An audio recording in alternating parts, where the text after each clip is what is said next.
In everyone's life, there would be a few times where one undergoes a life-threatening events that could result in death. How long we have on Earth is actually marked by either what I could call as absolute and non-absolute. Absolute is the maximum lifespan we can have in this life. Meaning, when we reach that time, we would pass on through causes such as natural factors, illness, etc. The non-absolute is a negotiable time. It is a dangerous period that could potentially result in death. It is life-threatening, but it is not absolute. This means the person may be able to survive and move on till the next dangerous time come, and continue till he or she reaches the absolute timing, where the time is truly up. In order to increase our odds of surviving, there is no other way to go about it. We have to be invested in virtue, goodness, and develop some form of spiritual practice. Before you roll your eyes thinking, "Yep, another nonsense video you found on the internet," please hear me out. I want to say that when I was young, I was a selfish, ambitious, bad-tempered and materialistic person. After losing my dad and almost my mom at the same time, as well as a couple of traumatizing events in my life, I started to turn inwards and came to certain realizations. If it is not due to this pandemic, it would be other causes that could potentially take someone's life. Terminal illness, accidents, being killed, sudden death, natural disasters, depression leading to suicide, etc. COVID, like the Spanish flu, influenza, and tsunami, are something that is coming in for the big sweep of collective individuals who are experiencing the danger part of their lives. I noticed after some intervals from time to time, there would be something that comes along totally beyond human control and taking away many lives. If one lives life purely in indulgence and also engaging in self-destructive habits, then one is just using up one's life force energy and not doing anything to replenish it. It is like a bank account of life where one only withdraw and use, and withdraw and use.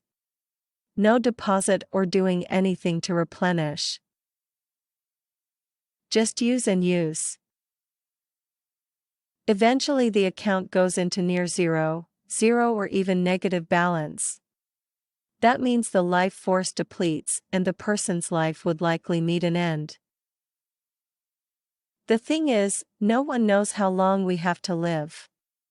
But the spirit world knows it, and in cases where the spirits of those we have wronged, not necessary in this life but past life, can lie await for that time or any low energy points in our lives, and attack.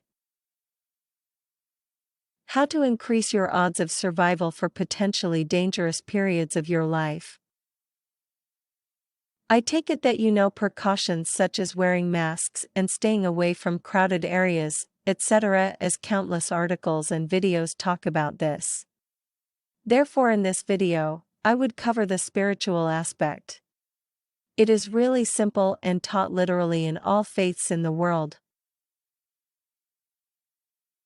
First, be a good person with a clear conscience. You do not have to be perfect, but at least make the effort to be good. Also, no hypocrisy. Example: if you are always truthful but your words hurt others and cause discord, then while you are technically telling the truth, you are also harming others, which would nullify all your good efforts. This is very important because if your heart is genuinely good, you attract protection. On the other hand, if your heart is bad, you attract bad energy or dark entities that will feed off your life force.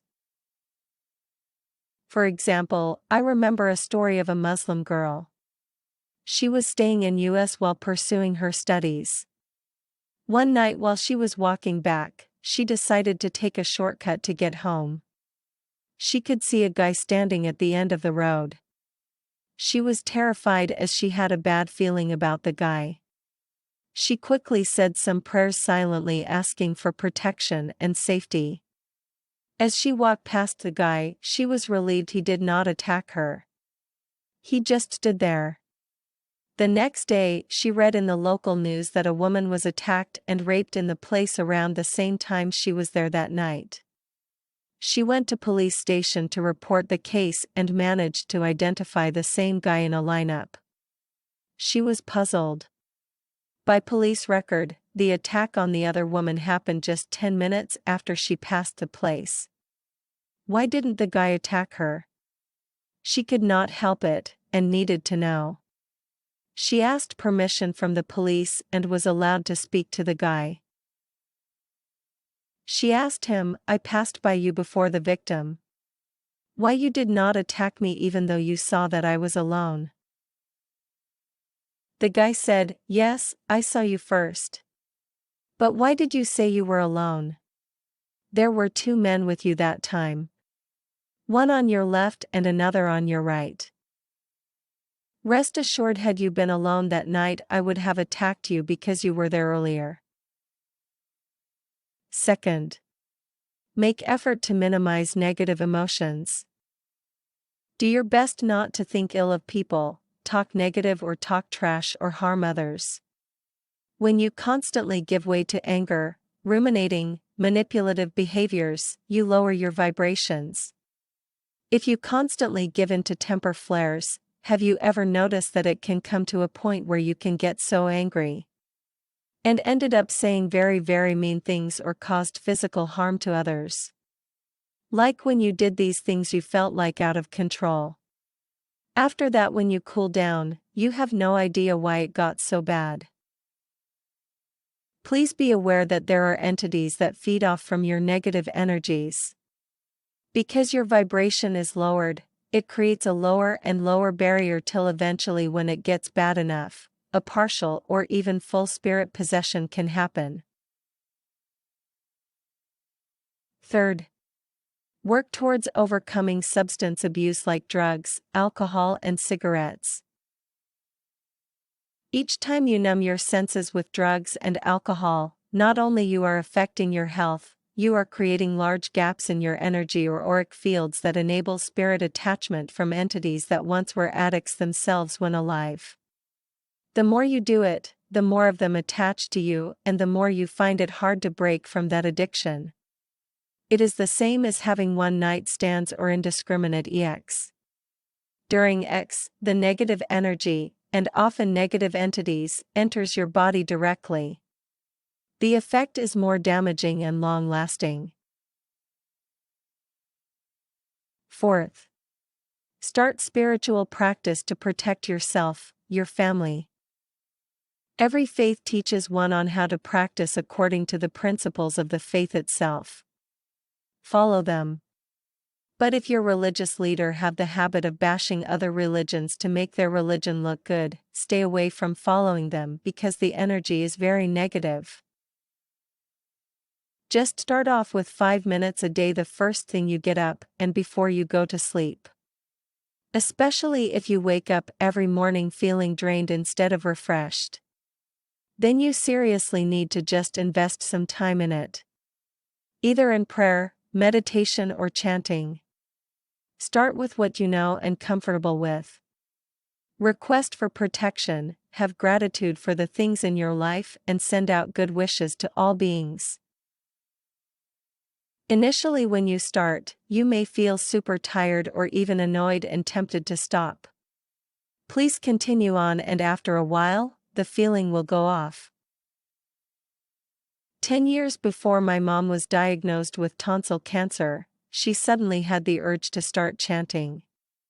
We are Buddhist, so she took a booklet of Buddhist chants and made use of her time commuting to work to memorize the chants. She started with few lines, memorized them, and then keep adding on the lines. She had to already get up early as she wanted to cook for us before going to work. So in order to make time for chanting, she had to be up before 5 a.m. each day. She told me when she first started to chant in the morning, she felt extra sleepy and sometime like something pulling her downwards to sleep. She persisted on without giving up, and after about 2 weeks, the feeling went off and was replaced by alertness. She did this every day without fail, and the chanting grew to 45 minutes each day as she increased the repetition and added some new chants. 10 years later, my mom got tonsil cancer and was in a really bad shape. At the same time, my dad got a stroke, went into a coma and passed away from it. Both my mom and dad are not bad people. But my dad never believed in spiritual practice. He just worked and come home to watch TV and read the papers and sleep. Next day repeat again. Why the incident happened at the same time was due to a ripening of an act of karma that both of them did years ago. That was why both of them went through life-threatening phase where unfortunately my dad did not survive. The only difference between them was my mom, in her life, was always generous and helpful. And I have no doubt that 10 years of daily spiritual practice in the form of chanting saved her life. Few times her life was miraculously saved.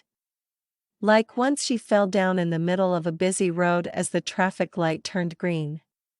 A man came quickly to scoop her up to safety. Another benefit was the chanting gave her heart more inner peace. You may say that you have seen many good people die and bad people prosper. Yes, it is true as these things happen. But one thing is for sure, when you have some inner strength and goodness within you, when your time on earth is up, you would not be terrified when it is time to go. I have an experience to share. Few years ago, while driving out of my office at night after a long day of work, I was turning out into a main road from a small intersection as I have done thousands of times before.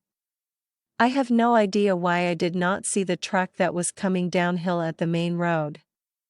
I turned into the main road to go right to the other road, and the next thing I heard was desperate honking of the truck driver. While turning right, I was passing directly on his path and the truck would hit me straight at the driver's seat. By the time I registered the truck, it was too late to do anything. I just stared at the oncoming truck, blinded like a deer staring into the headlights. There was fear, and I felt as if my spirit was on its way leaving my body through my throat. My shoulders suddenly felt very, very cold. My life flashed right in front of my mind's eyes. Then the question just rose in my mind. Have I done enough? This was followed by flashbacks. Or some people called as the life audit. These were spontaneous and cannot be willed or intended.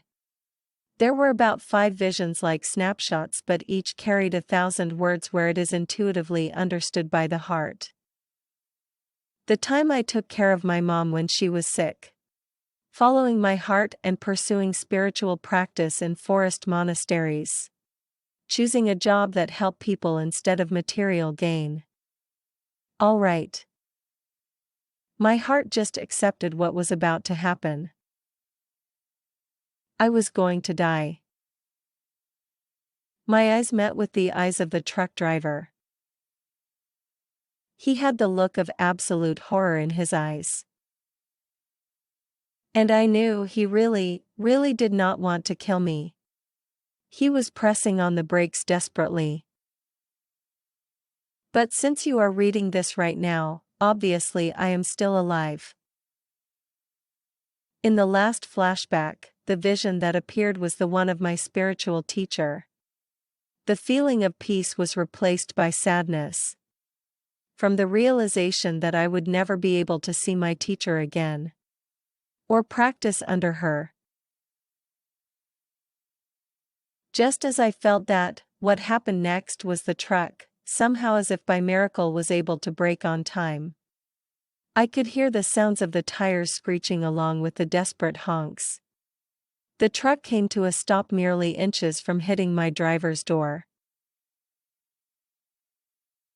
Till today, I did not understand how the truck driver could brake in time, cause it was traveling on a downhill road, going very fast, and it was a heavy vehicle, thus having high momentum. The fact that I was able to see the expression in the driver's eyes meant that the truck was near to my car. Everything happened in mere seconds. After he managed to stop his truck, I looked at the driver and his co-driver, whom I see both were more in shock than angry. I quickly regained my senses. I glanced at my rearview mirror before reversing back to the junction. I could see a young male driver behind my car. His jaw dropped open and he quickly reversed to give me space. This was a true incident. It gave me a glimpse of what possibly could occur at one's last thought moment. In a span of mere milliseconds, a life audit could flash past. I could understand if one leads life in the wrong direction. Those spontaneous visions could be those of terror. But if we do the best we could, try to avoid doing evil, when the time comes, we could experience peace. So, just start with 5, 10 or 15 minutes of daily spiritual practice based on your own pace. Based on a religion or spiritual practice that you feel an affinity to. And see where it goes from there. Show up and do it even on days you do not feel like it. We would most likely waste it on social media or idle chatter anyway. There is nothing to lose. Never underestimate the small amount of time that we spend each day in our practice. At times of need, the collective practice would arise to either save us, or if nothing could be done, it would give our heart peace. Should our time on earth be truly up.